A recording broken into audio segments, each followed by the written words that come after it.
Hello everyone, good morning to all. Maths channel में आप सभी का स्वागत है। आज हम लोग जो है क्लास 12th की जो फिज़िक्स है उससे संबंधित ऑब्जेक्टिव प्रश्न हल करेंगे, जो कि एग्जाम की दृष्टि से बहुत ही इंपॉर्टेंट है, वीवीआई प्रश्न है। चलिए, पहला प्रश्न है, वियोम तरंगों के उपयोग द्वारा क्षितिज के पार संचार की निम्नलिखित आवृत्तियों में कौन आवृत्ति उपयुक्त रहेगी? तो हमारा 10 मेगाहर्ट्ज़ की आवृत्ति उपयुक्त रहती है। ठीक है, ये बहुत ही लो हो जाएगा, ये बहुत हाई रेंज की हो जाएगी। तो 10 मेगाहर्ट्ज़ की आवृत्ति पृथ्वी के किसी स्थान पर एक टीवी प्रेशर टावर की ऊंचाई 320 मीटर है, जिसकी जितनी अधिकतम दूरी तक इस टावर का प्रसारण पहुंचेगा वह है। तो अधिकतम दूरी तक टावर का प्रसारण पहुंचने के लिए सूत्र होता है D =√2RH। तो 2RH जो है, R पृथ्वी की त्रिज्या है, H जो है यहाँ पे दिया है 320, इसको रख के हल करेंगे। ये 6400 किलोमीटर होता है, H रखेंगे मीटर में बदलते हुए उसको, तो ये 6400 किलोमीटर आपका आ जाएगा। ठीक है, 302 से 45 रहता था, 56 किलोमीटर के लगभग आता है। अब है नॉर गेट के लिए बुलियन व्यंजक। तो नॉर का मतलब A+B, नॉट है इसमें, रेकरिंग है, आ जाएगा। तो A+B रेकरिंग Y, तो नॉर के लिए हो जाएगा। ये आपका एंड के लिए हो जाएगा, ये आपका और के लिए हो जाएगा, है आपका नॉन्द के लिए NAND। एन टाइप का जर्मेनियम प्राप्त करने के लिए, तो एन टाइप वाला प्राप्त करने के लिए पंचसंयोजक तत्व मिलाते हैं, तो इसमें C नंबर हो जाएगा आपका। फिर पांचवा जो है,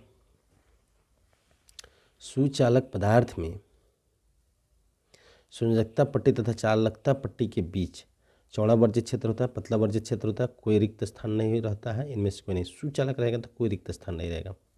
ठीक है, तो आपका C आंसर हो जाएगा इसमें। उसके बाद से 6, तत्व 84X202 का नाभिक पहले एक अल्फा कण और फिर एक बीटा कण उत्सर्जित करता है। परिणामी नाभिक की परमाणु संख्या होगी। तो ध्यान दिया जाए कि अल्फा कण निकलता है 2He4 हीलियम नाभिक होता है, और बीटा कण इलेक्ट्रॉन होते हैं। ठीक है, तो अल्फा कण जब निकलेगा तो द्रव्यमान संख्या में 2 इकाई की कमी होती है, और द्रव्यमान संख्या में 4 इकाई की कमी होती है, परमाणु संख्या में 2 इकाई, यानी कि 82 हो जाएगा।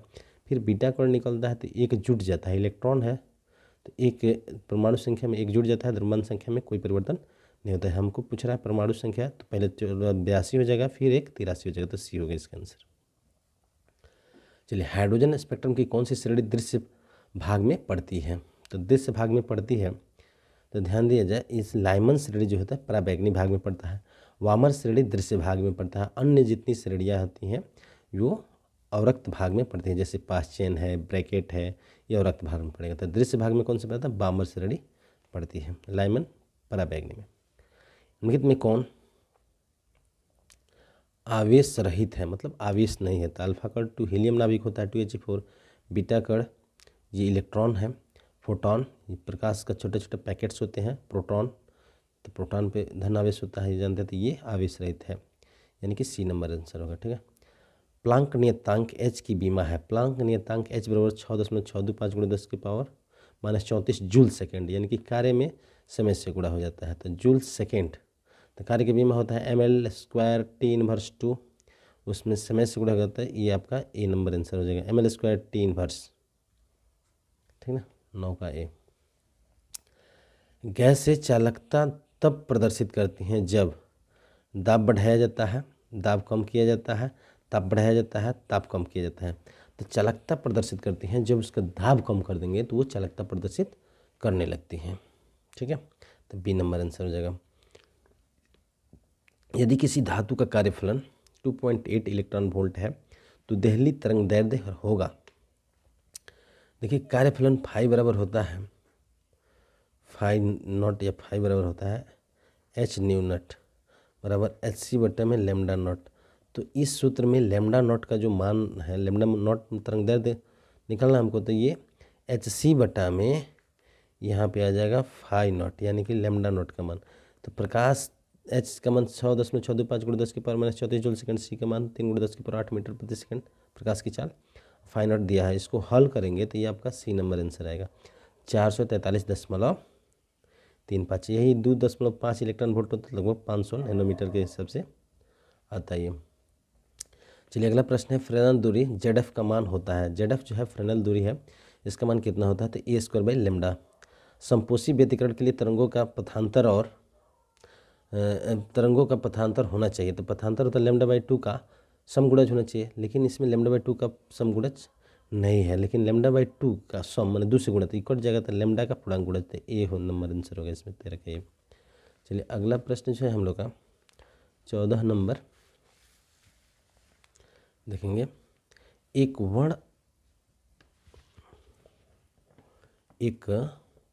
वर्ण प्रकाश के दो स्रोत कला संबद्ध कहे जाते हैं जब उनकी तीव्रताएं समान होती है, आयाम समान होते हैं, कला समान होते हैं, इनमें से कोई नहीं। देखिए कला संबद्ध स्रोत कहते हैं जब दो स्रोत कला संबद्ध स्रोत कहते हैं यदि उनके कलाओं का अंतर समान हो। तो कला समान से मतलब नहीं है, कलाओं का अंतर समान हो और उनकी तीव्रता अचर होती है। अचर माने फिक्स होता है, तो इसमें तीव्रता समान नहीं है तो ये नहीं होना चाहिए, तीव्रता फिक्स होना चाहिए। ठीक है, फिक्स्ड। आयाम समान हो, कलाएं समान हो नहीं, कलांतर समान होना चाहिए, तो इसमें डी ऑप्शन होगा। ठीक है, डी, इनमें से कोई नहीं। प्रकाश की किरण जब एक माध्यम से दूसरे माध्यम में गमन करती है तो निम्न में कौन नहीं बदलता है। तो देखिए एक माध्यम से दूसरे माध्यम में जाते हैं, आवृत्ति नहीं बदलती है, ए आंसर होगा आपका, ए नंबर 15 का ए नंबर। ठीक है, 16 नंबर देखेंगे। कांच से हवा में जाती प्रकाश किरण का क्रांतिक कोण निम्नलिखित में होता है। कांच से हवा में जाती प्रकाश किरण का क्रांतिक कोण न्यूनतम होता है। न्यूनतम माने कम, तो जो ज़्यादा मुड़ता है उसका क्रांतिक कोण कम होगा। तो सबसे ज़्यादा मुड़ता है बैगनी रंग, इसलिए बैगनी का जो है क्रांतिक कोण कम होगा। ठीक है, 4 डायोप्टर क्षमता का अभिसारी लेंस एक सरल सूक्ष्मदर्शी के समान इस्तेमाल किया जाए तो इसका आवर्धन क्षमता क्या होगा। तो सरल सूक्ष्मदर्शी का आवर्धन क्षमता m बराबर होता है 1+d/f। 0.25 है ये जो क्षमता है, 1/f यानी 4 जो रख देंगे तो इसमें हल करेंगे इसको। d का मान 25 सेंटीमीटर, f का मान 25 को मीटर मतलब 1/4 आ जाएगा, ये भी 4 रखेंगे कट जाएगा, तो 1 1 2 आपका 2 आंसर आ जाएगा। ठीक है, 1+d/f में F1 तथा F2 फोकस दूरी के दो पतले लेंस एक दूसरे के संपर्क में रखे जाते हैं यदि यह संयोजन एक ऐसे पतले लेंस जैसे व्यवहार करेगा जिसकी फोकस दूरी होगी।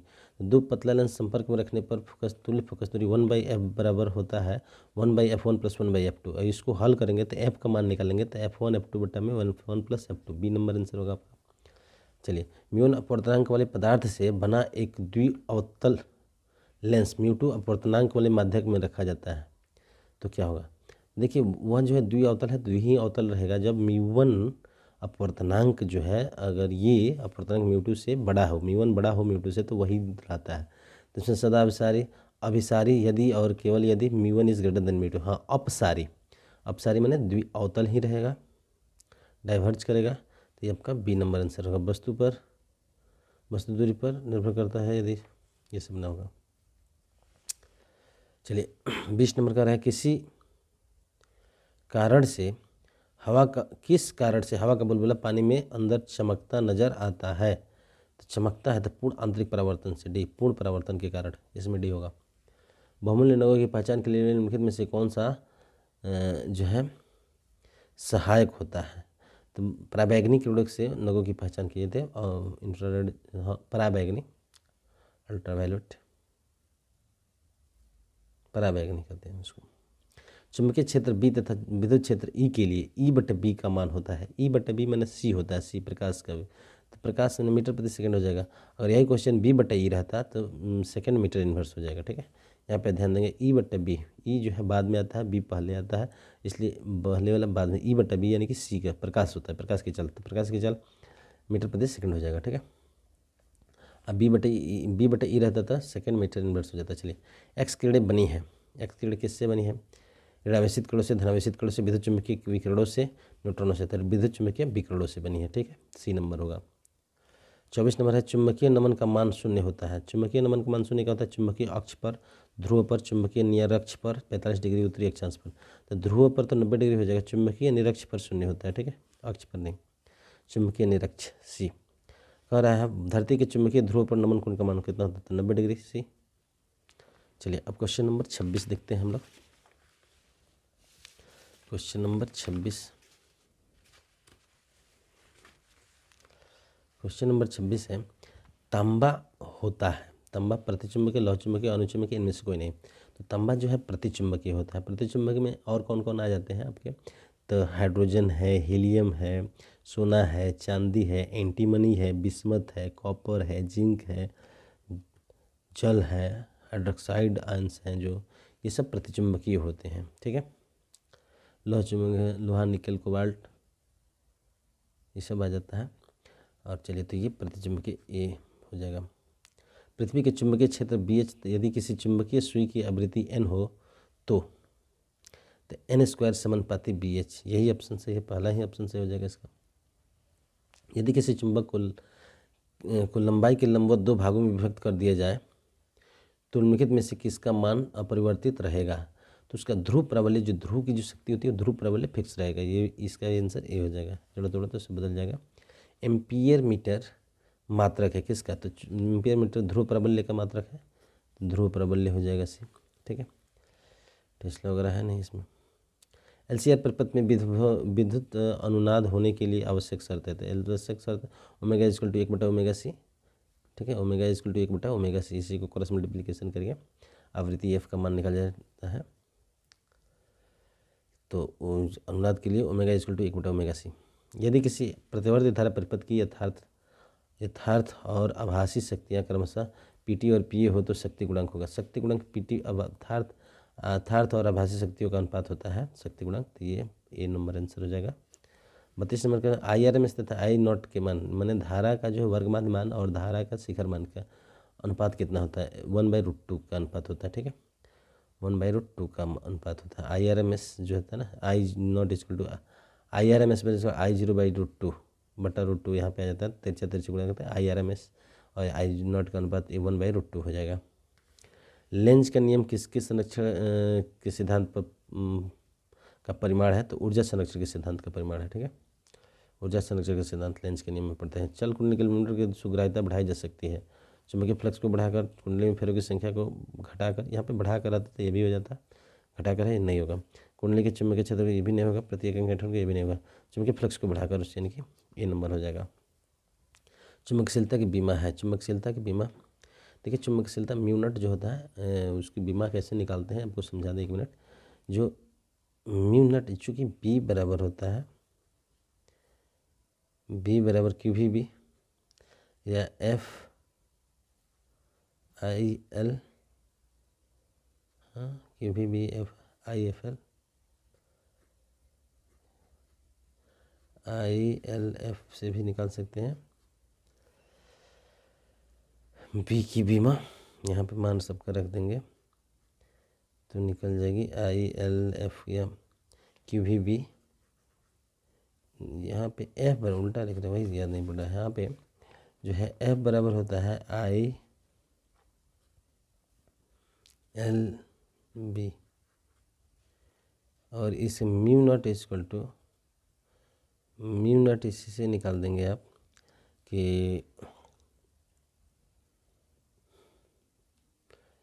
QVB बेस साइन थीटा होता है ना, QVB तो B का बीमा चाहिए, तो B जो होता है ना B into DL equal to mu I, B into DL equal mu I, तो म्यू0 इक्वल टू BDL/I। अब B की बीमा पता होना चाहिए आपको, तो B कैसे निकलता है? QVB F equal to QVB यानी कि B इक्वल टू QV/L, इस तरह से करके इसका बीमा निकाल देते हैं तो आपका आ जाता है आंसर आपका ML/T−2 I−2, ये ऑप्शन होगा। यही B की बीमा हो जाती है M/T−2 I−। ठीक है, I−1 एक I−1 एक रहता है बस। B की बीमा L0 हो जाता है, इसमें L से गुणा हो जाता है, तो B की बीमा ML0 T−2 I−, और चुंबकशीलता की बीमा उसमें L से गुणा हो जाता है और T−1 एक और भाग जाता है, तो ML/T−2 I−2, ये बीमा हो गया। चलिए, वीडियो देखने के लिए धन्यवाद। और चैनल पे अगर नए हैं तो आप चैनल को लाइक, सब्सक्राइब और शेयर करें।